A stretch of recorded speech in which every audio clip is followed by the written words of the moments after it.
morning, everyone. So last session we just finished on talking about alcohol. So this session is going to be about drugs awareness. So I said at the last session I sent you away with a bit of homework to do, which is actually to think about different types of drugs that are actually out there in our community.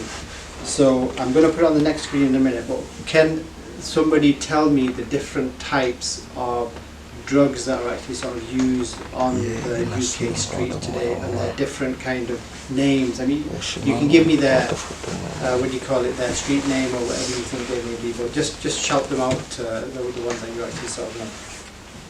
In fact, sorry, did someone put their hand up? Anyone? Yep. Beer. Sorry? Beer. Beer. So that's alcohol. Yeah. But we're talking about drugs today. So different, different types of drugs that are taken on the streets and at home. Cannabis. Cannabis. Yep. Yep. So what other street name is given to cannabis? So we've heard of cannabis, which is the proper name that's given to it. But what else is it called? Weed. Weed. Yeah. That's right. Anything else? Tobacco. So tobacco is actually sort of. So what's the other name? So tobacco is actually sort of referred to as tobacco in terms of cigarettes, but what's the other name that's given to cannabis? So it's called different names, and what I'm trying to do is actually give you an idea of, if you hear it on the streets or if you hear it, amongst people out there in the community, then you know exactly what it is. You know what else it's referred to? No? Is it marijuana? Very good. Marijuana is one of the words, so I will just put it on screen for you. So,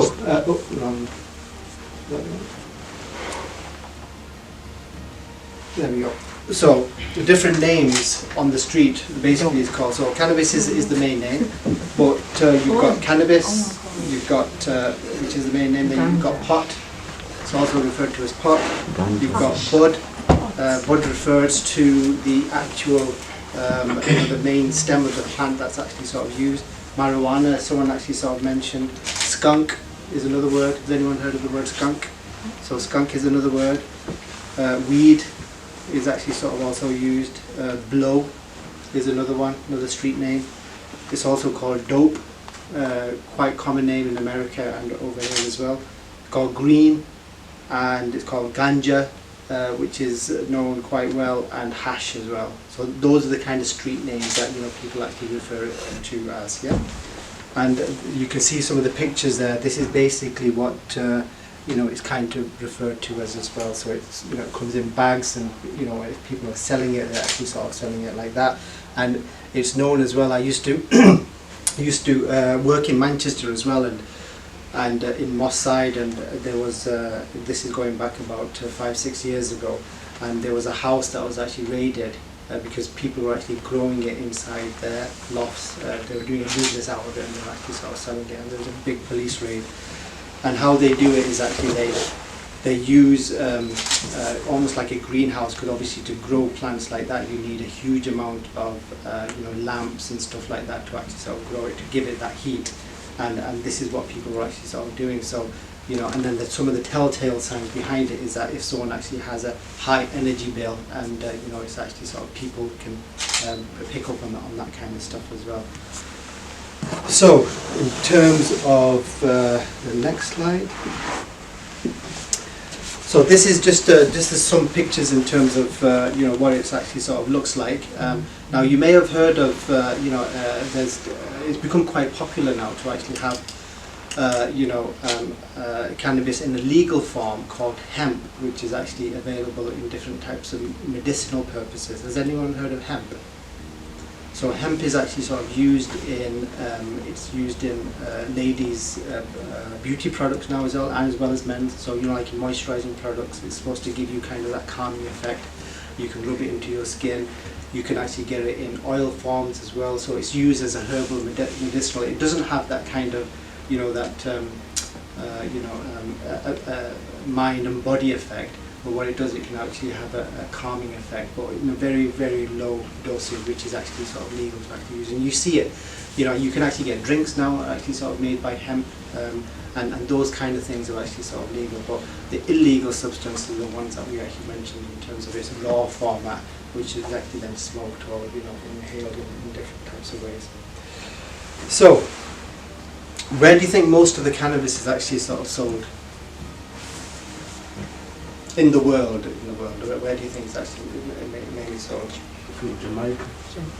Jamaica is actually sort of one country yet where it's actually sort of sold. Then in the UK, what do you think is in terms of drugs, what's the biggest drug that's actually sort of sold here? Out of all of them, so heroin and all the other kind of drugs that we have. Should be like. We don't want. Yeah, so it's actually sort of cannabis. So cannabis is actually the biggest drug that's actually sold in the UK, and that's actually sort of within the street. And the ones that are actually sold in the UK are the ones that are actually grown in the UK as well. So you think that this kind of herbal plant that needs sunlight, it needs a lot of light for it to actually grow. It grows in a country where we don't have a lot of sunlight, but people actually grow it, like I said, in a greenhouse, and it's grown in the UK. So most of them are actually sold in the UK, the ones that are actually made here. So cannabis is classified as a depressant and a hallucinogenic drug. So does anyone know what hallucinating does? What does hallucination mean? It just sends you off. Yeah. Sort of relaxes and calms you. So when you hallucinate, what happens? So when you hallucinate, you start seeing things that are not necessarily there.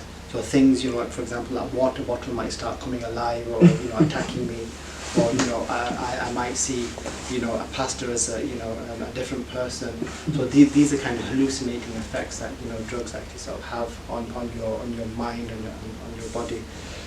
So basically, what these drugs actually look like, they kind of come in different formats. So you can get dried leaves, and like I said, buds, which come in the raw format, and they can come in blocks as well, brown little blocks which are actually sort of sold. So those are the things that you need to be aware of what's actually sort of out there. And the level, each different type of products actually sort of available in they have a different amount. And some people, what they do, you may have heard of it, is that they put it in cooking as well. Has anyone heard of that? So what they do is they use ingredients from cannabis and actually put it into cakes. They'll put it into drinks, and they'll put it into muffins or brownies, and then you eat those, and basically that sounds you. So this is the kind of thing that you need to be aware of, is that if someone actually gives you that you don't know, actually gives you a muffin or a brownie, they can contain if you don't know who that person is, they can actually sort of send you into that state as well. So those are the kind of things that you need to be aware of as well. Yeah.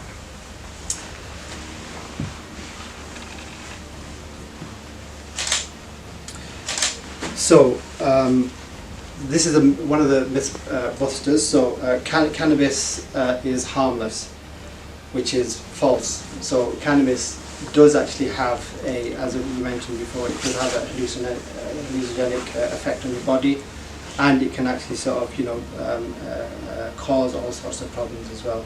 And one of the things, just like smoking actually does, it has the effect. It can cause lung cancer because you're inhaling, just like tobacco, into your body, which can actually cause damaging effects. Anything that goes into your body that's not meant to go into your body actually causes you harm.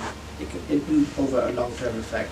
So if someone's been smoking for a long time, it can cause lung cancer, and similarly with cannabis and any kind of drugs like that, it can cause long-term effects in terms of lung conditions, as well as kind of mouth cancers as well. What's quite common in the South Asian countries, they have this thing as well, and you may have similar products from different countries where you guys are from.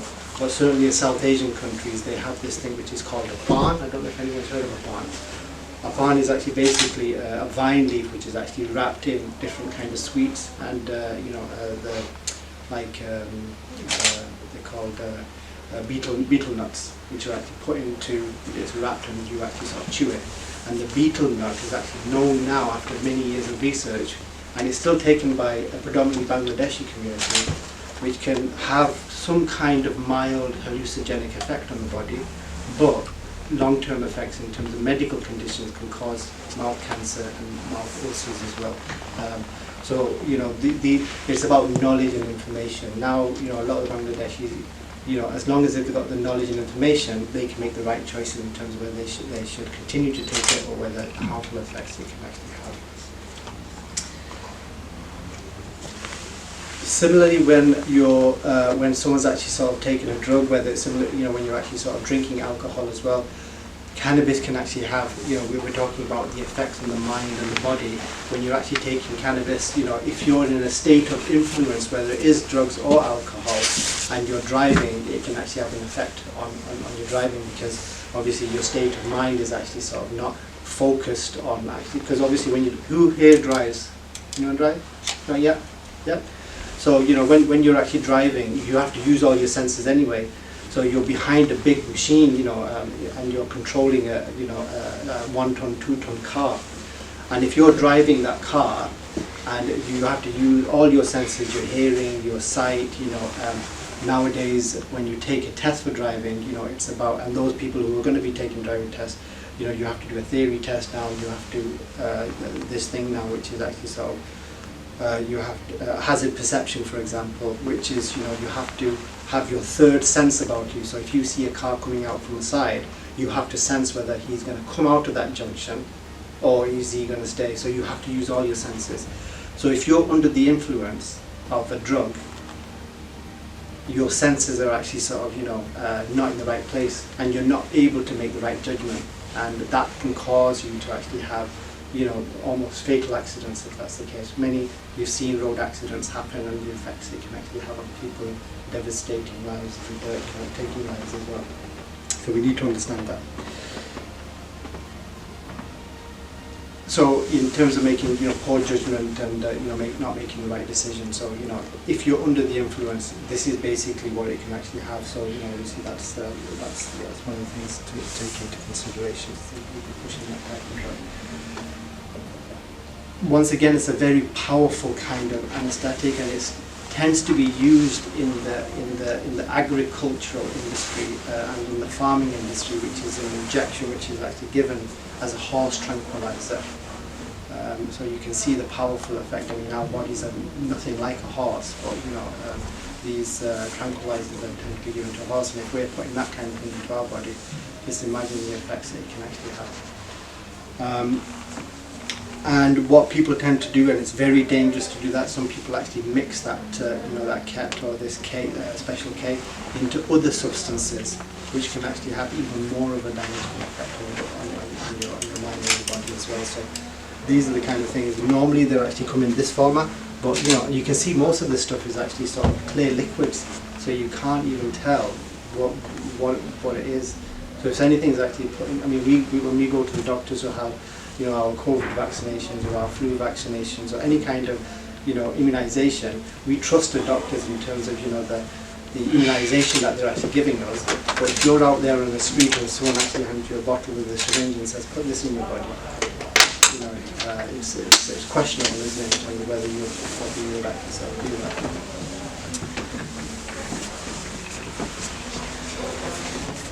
So K is actually, in terms of its misuse, sometimes it's actually made into a liquid, it's evaporated into a powder, so it's crystallized, and then sometimes it's actually snorted like cocaine, or it's actually made into a tablet format, which is actually then, you know, swallowed for consumption.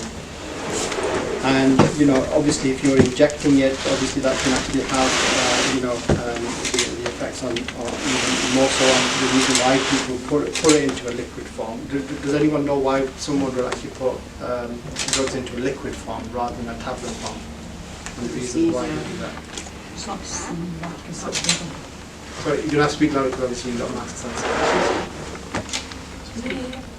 So you're saying it's not visible, like you can't see it when it's in liquid, and people can take liquid easier than a tablet? Yeah, so what the main reason why it's actually sort of made into a liquid format is that people who are drug addicts tend to take liquid, one, because it actually has an instant effect because it goes directly into your bloodstream. Whereas if you actually have it in a tablet format, any kind of drugs, it takes time to dissolve into your stomach and actually get released into your body. Whereas if you're injecting something, it has an instant effect because it goes directly into your bloodstream.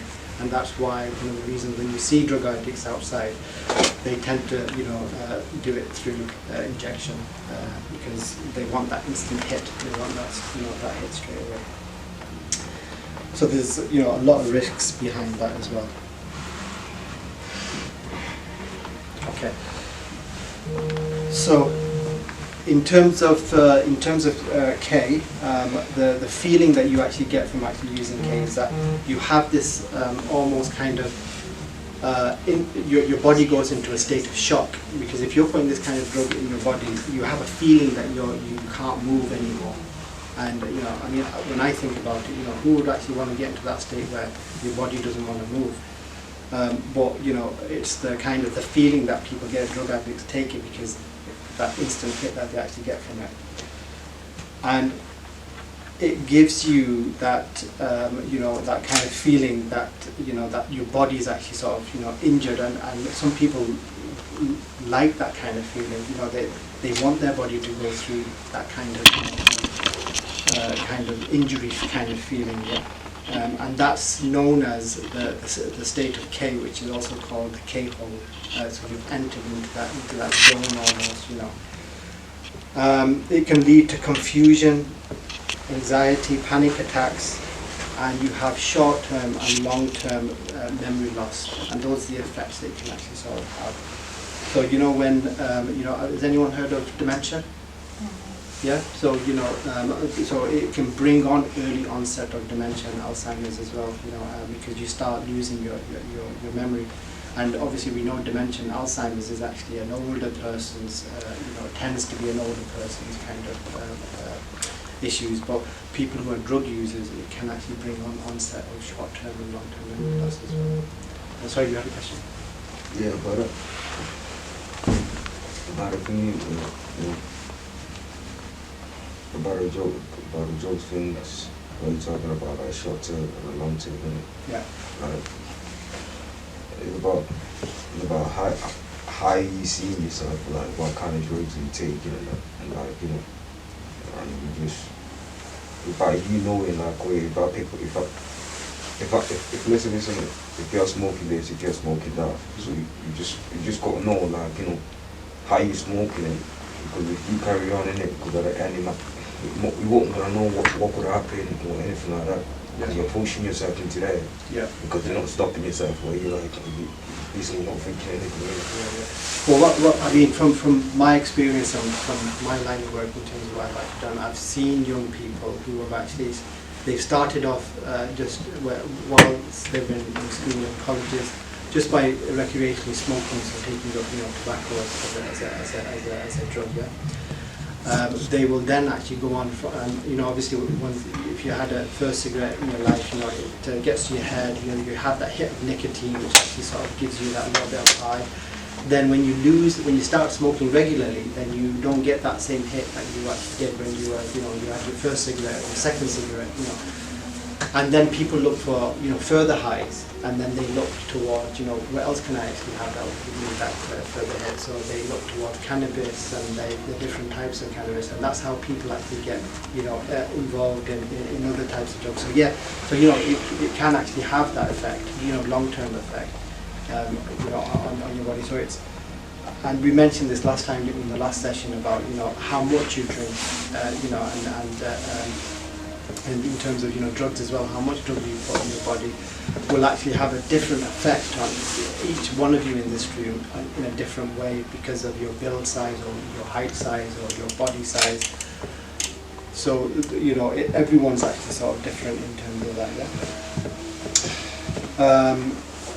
So K can actually also have can cause serious bladder problems. So you imagine your bladder actually sort of being affected to such an extent that obviously can't control your bladder anymore. So who wants to have that kind of feeling? Where you're in a state where you can't control going to the toilet. And then, as we mentioned before, once you're actually off that high from a drug, then it sends your body into a state of depression, and we know that depression actually then causes all sorts of mental health problems and stuff like that as well. There was a question. They said, "What can we do if somebody is on drug addicted?" This is the question they asked me on WhatsApp. Yeah. So there's, I think there's quite a few things that you as individuals can actually sort of do, and what they can actually do. So one of the things I would suggest is, and I think drugs and alcohol is a kind of especially in our community from the black and minority ethnic community, is that we don't really want to talk about it. We see it as a taboo subject. We don't want to talk to our sons and daughters about drugs, and we don't want to. Because we think that talking about it will actually only encourage them. In fact, what it does, and this is one of the reasons why we're having this session, is about educating you guys about what it's actually all about. And I think children and young people should be aware of it, but also parents and carers of young people should be aware of it as well. So talk about it, and don't scare children about drugs. Everyone will have actually grown up. Myself included, I gave a couple of examples in the last session, has actually gone through their own experience in life, and they would have had friends, or they would have had somebody they know that has taken drugs, or got drunk and done some silly things. So it's about talking about it, and that's the best thing you can do with your child or with your brother or sister, is just open up and have a an honest conversation and debate about drugs and alcohol, and ask for their opinions. Have a two-way dialogue, have a two-way conversation, and explain to them about obviously once this session is done, you guys will be more knowledgeable about different types of drugs, and you can actually have these open conversations with your friends. And then it's about making the right life choices. So making sure that you're aware. So if there's any parents online, you should be aware where your child is actually going, or what who he's hanging around with in terms of friends and stuff like that. And these are the kind of things that we need to be aware of. And also it's about, as I mentioned, giving good advice and actually providing that support. Not if you find out someone, not coming down harsh on them and actually disciplining them in a harsh way. In our communities, when I was growing up, and I gave you an example when I was 7, 8 years old. My mum used to sort of have a special wooden stick that she used to cook with, and that used to be used to actually hit us at the back of the leg here, on our calves. And growing up, that's what we were used to. If we were disciplined, we were hit by a wooden stick. And nowadays, obviously, it's not allowed. It's illegal to actually sort of hit your child. But it's about having a conversation. And I know some of you are probably laughing, but it still actually sort of probably does exist. But it's about having that open conversation and being honest. And so hopefully that answers the question to the person who asked it. Okay, so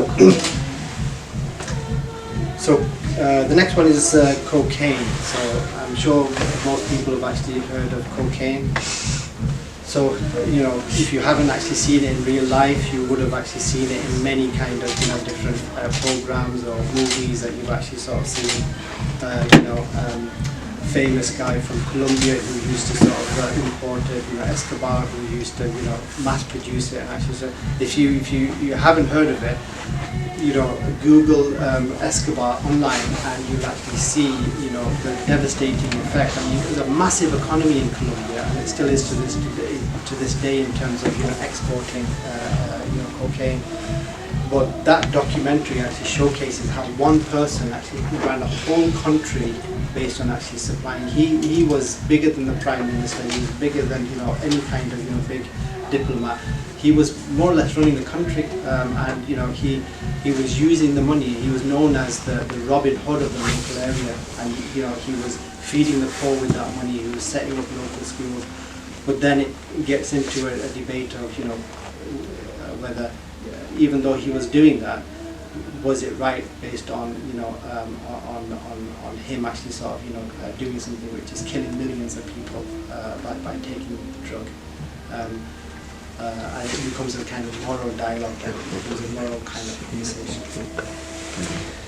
So cocaine, so how cocaine is actually sort of taken, it's also known as coke. Yeah, coke. Yeah, so it's known as coke. It's also known as Charlie.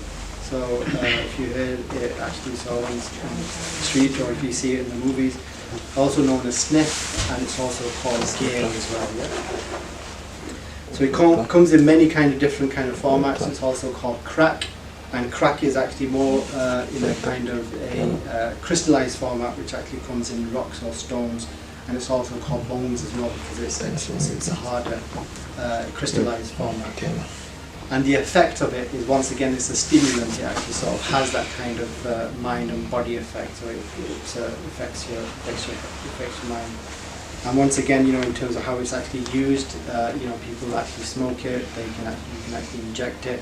But like I said, it's another drug which tends to be used by drug addicts, injected because they want that instant hit as well. It can come in a powder form as well, which is actually usually snorted. So you would have seen this in movies where people line it up on a table and they'll take it straight up. And what that does, it goes through your nose and actually hits in your passage, and actually has an instant hit as well. And and other people actually sort of smoke it as well. They'll roll it into tobacco and they'll actually sort of use it in that format as well. Any questions on cocaine? So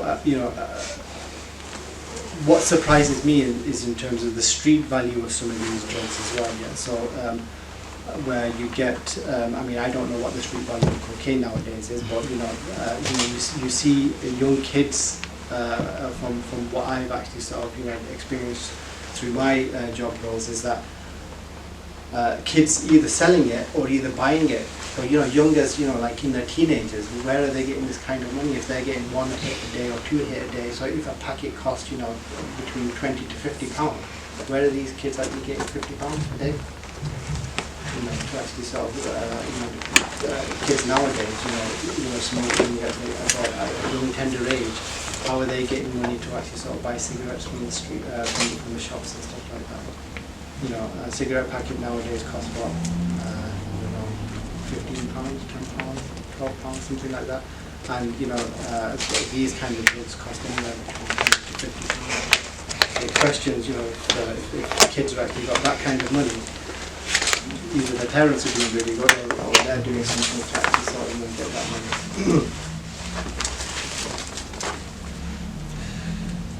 So another myth buster for you. So I've got quite a few of these for you. So cocaine is only for the rich and famous. So there's a lot of these movies that we've actually seen. It was very popular, like I said, in the 70s and 80s, where there was a lot of movies made on this, and I mentioned one guy, and there's many other movies that have actually sort of it's been glamorized in terms of actually using cocaine. So it's false. So it's not just used by the rich and famous. It's actually used. It's used by many people, in our communities. We were talking about money before. So in terms of the price of these, cocaine, many of it has actually sort of fallen now. And can anyone explain the reason why the price of cocaine may have fallen? Why is it more affordable now than it was, say, 30, 40 years ago? Any ideas? Sorry? So the question I'm asking is that why do you think that the price of cocaine would have fallen now as compared to like 20, 30 years ago? All done made it different, it came from different Yeah. different So how it's made now, so in terms of how it's actually produced on a mass scale. So when you produce something on a smaller scale, is anyone doing business studies or anything like that in the industry? No? Okay. So in terms of mass production, when it comes to producing something, if you sell something, so if I sell one hat, I'm going to sell that for a higher price because obviously I want to get my profit. I want to get a lot of money from that.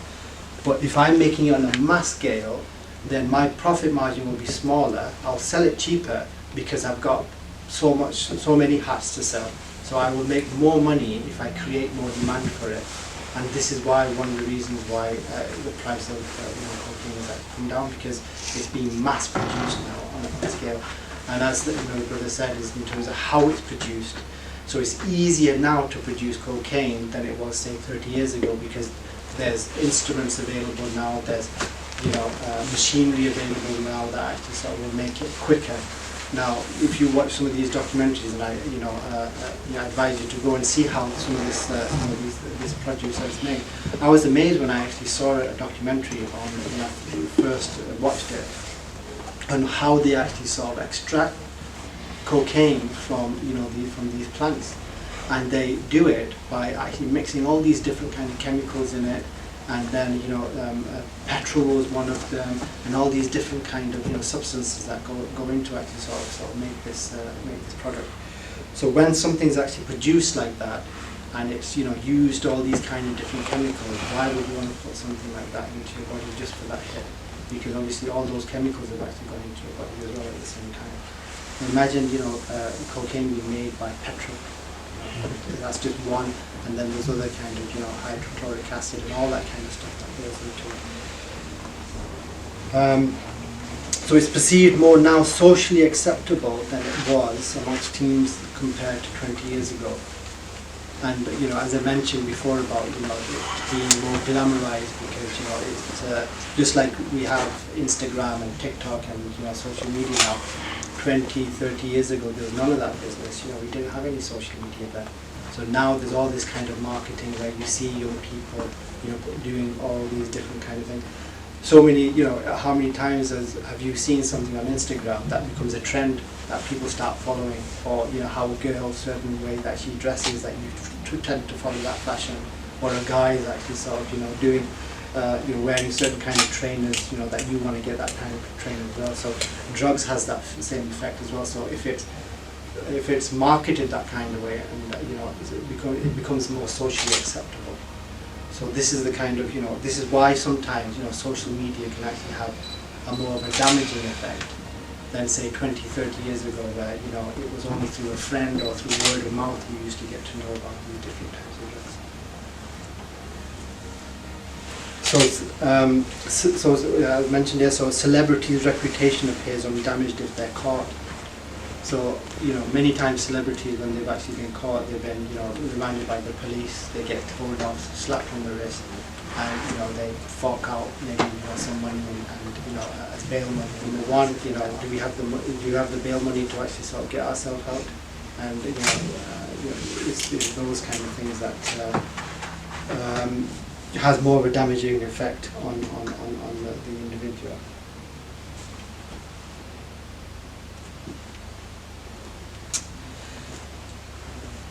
So, what are the risks of actually sort of taking, cocaine? So, weight loss is one. You might think is a good thing, losing weight. I know certainly, I put a bit of weight on since lockdown. But is it necessarily a good thing to actually sort of lose weight in such a way? There's other healthier ways of actually sort of doing it than doing it through that. You have insomnia. Do people know what insomnia means?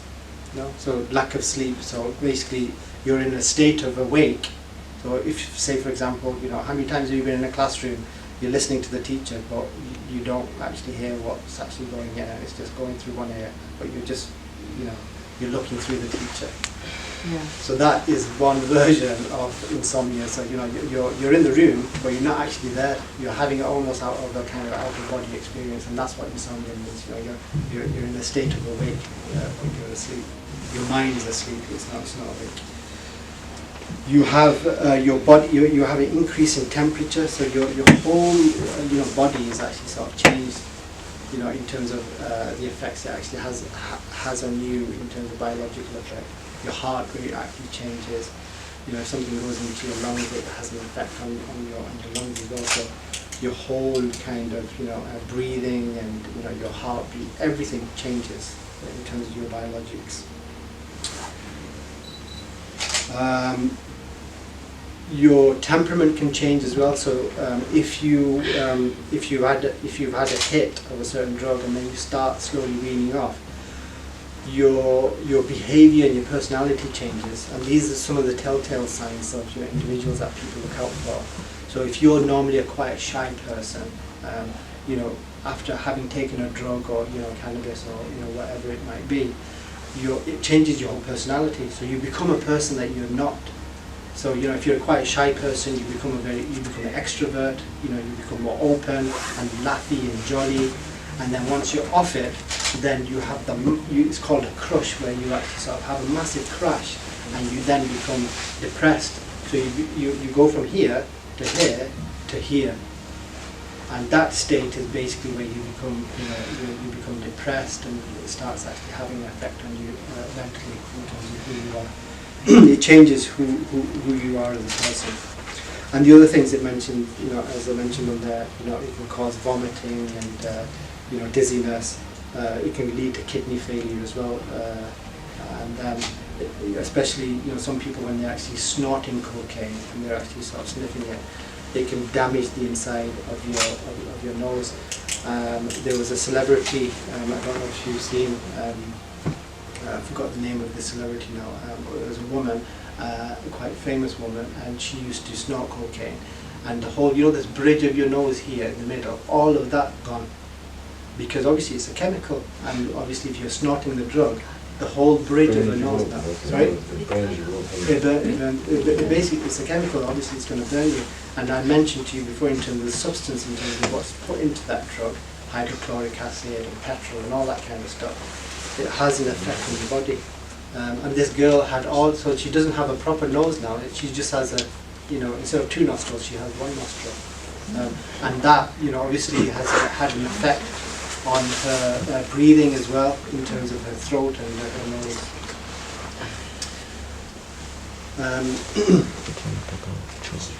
And then in terms of, mentioned about sort of lung damage as well, in terms of actually sort of smoking that and actually having that. So let's talk about the law now in terms of cocaine.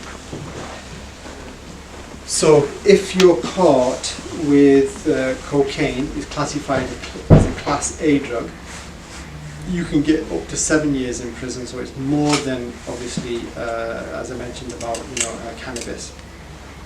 So you can get up to 7 years, and once again there's an unlimited fine in relation to that as well.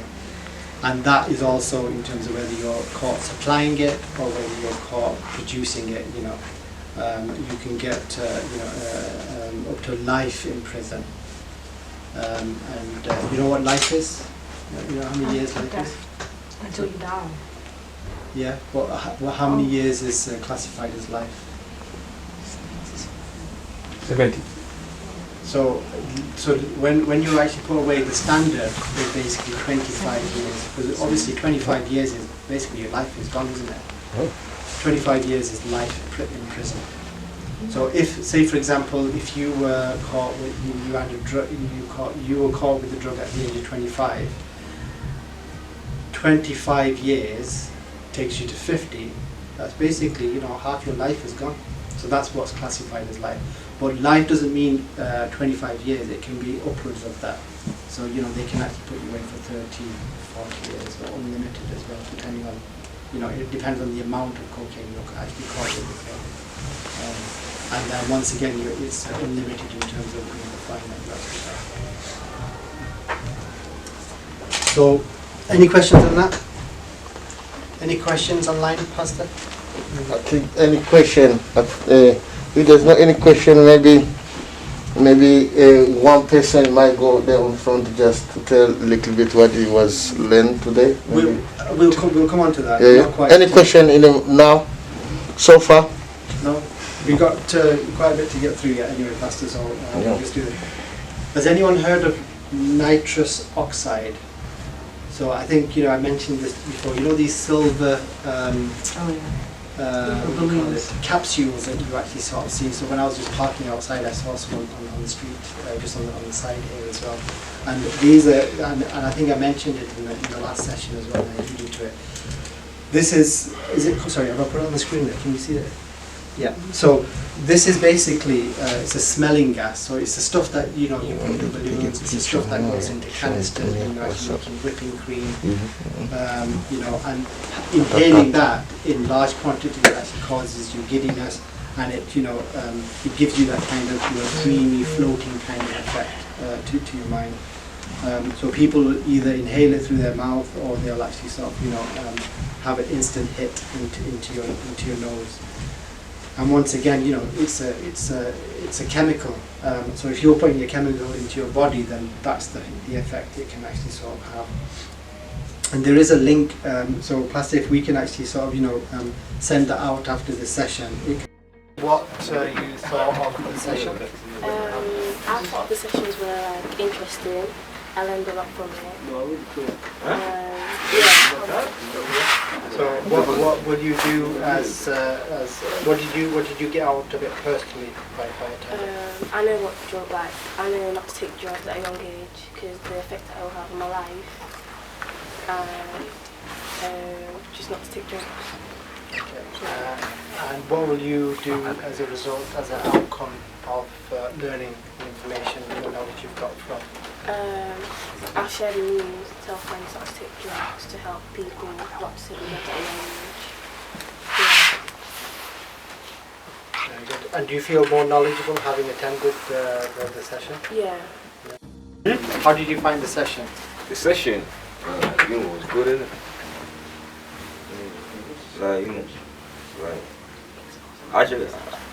Actually I learned a lot, thanks to everything, because obviously, it was nice how everyone spoke to their own side, the way they were speaking up, everything like that, because it's about everyone understand each other and giving each other ideas, innit? Yeah, what could they do better and everything like that. So we should it's about, how you pushing yourself in there, because right now you learned it. So when you go outside, then you got to think, yeah, what can I do better when I come out? Because that's how you teach yourself. Because you don't learn things fast, because you take it easy on it. Because the way you take it easy, that's what people say, stop and thinking. Because you got to think before you go, what I'm saying. So yeah. So what did you think of the sessions, having attended the 2 sessions? I found the sessions very educating. I learned things that I didn't know about drugs and what it can do, what are the long-term effects, what are the short-term effects, and all of that basically. And Okay, and what will you do having gathered this information and knowledge?